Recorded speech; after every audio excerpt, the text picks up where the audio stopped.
Fallen, rank 16, tied with Sentinel and Optimus Prime's Battletrap, Bumblebee, Megatron, Galvatron, Lockdown, Dropkick, Shatter, Nightbird, Unicron, Air Azor, Class B+. The Fallen pulled up talking like he'd been asleep in Hell's broom closet for 17 millennia, voice all crusty, breath smelling like rusted energon.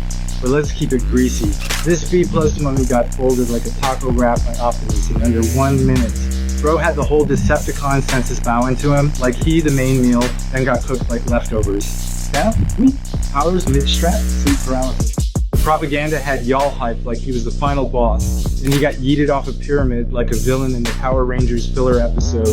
And two fanboys crying but lore, but prime lineage. Bro, your boy got his face peeled off like a Hot Pocket rapper. Only reason he even tied at 16 is off status and menace, but when it came time to throw hands, he turned into Optimus Crash Dummy. B+ class, facts over fanfic.